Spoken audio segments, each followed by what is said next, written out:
It's now been 3 days since Lorenzo Salgado was shot and killed by an ICE agent in Houston's East End. But there are still a lot of questions about exactly what happened. Local leaders say they're still getting conflicting information from federal authorities, so they're doing their own investigation.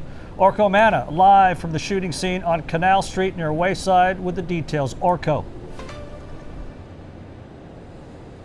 Well, Ron, Harris County District Attorney Sean Teare says despite not being invited by DHS or ICE to be part of their investigation, his investigators have been out here every day trying to find whatever evidence that they can get for this case, and Congresswoman Sylvia Garcia says her office has been doing the same.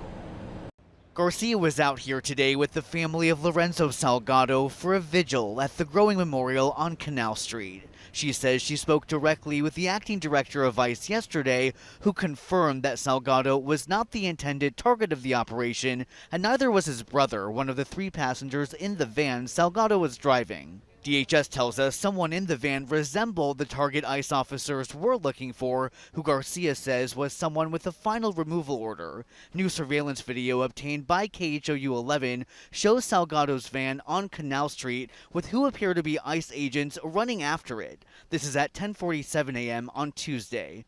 DHS claims Salgado weaponized his vehicle and tried to run over ICE agents and ran their vehicles, but there's still no footage of the actual shooting or the moments that led up to it. I'm not prepared to say today that it's all lies, but it sure is looking that way. Can you elaborate on anything that they've found at this point? I'm not going to go into specifics about what we found. I can go into specifics about some of the things that we have done and are doing. We're pulling every surveillance footage that we can possibly get, not just from the scene of the shooting, but for blocks in every direction.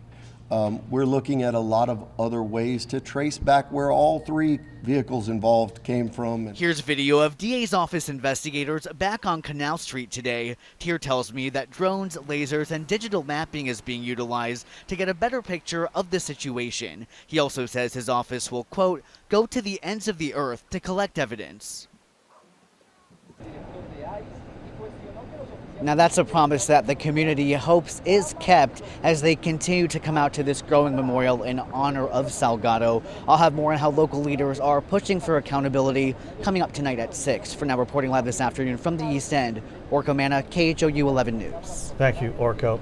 Concern for Houston is now spreading throughout the country as prominent leaders speak out in support of Lorenzo Salgado. Others demanding answers from the federal government, among them Minnesota Governor Tim Walz, whose state grieved the deaths of Alex Preddy and Renee Good at the hands of federal law enforcement. Walz releasing this statement on X earlier this afternoon, stating, quote, this bloodshed cannot be normalized. As the details of this incident change and calls for justice continue to spread, we're trying to answer as many questions as we can. Yeah, so to provide some context on ICE and DHS as this investigation unfolds, we'd like to welcome CBS News Homeland Security and Justice correspondent Nicole Skanga.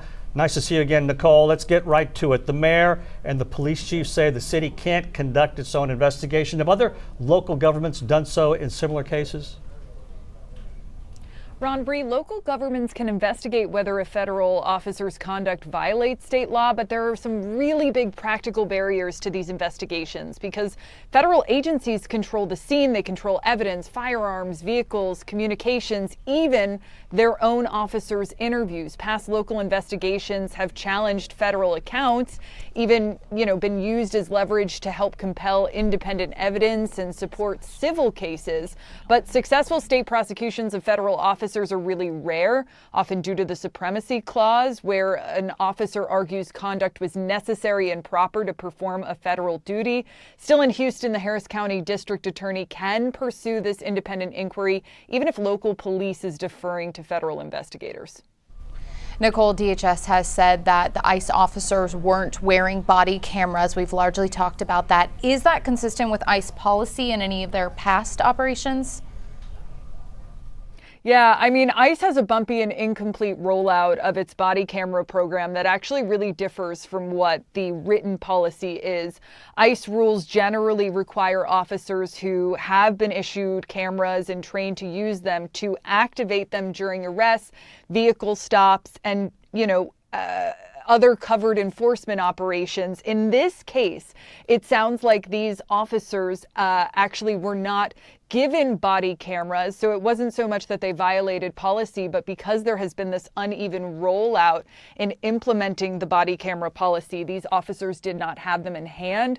Now ICE says that about half of its ICE officers and agents do have these body cameras, and they expect that in about 60 days, all of them will. But this is something that we're going to follow up in, because many major police departments and law enforcement officers across the country use body cameras. 10 years ago, 80% of large police departments had them. So again, it's sort of ICE running late on this policy. All right, thank you so much, Nicole Scango with CBS News. Thanks for joining us again. And a reminder, you can follow our coverage of this story as it develops, and it's developing a lot every day, by using the KHOU 11 app. That's streaming for free on your phone or TV.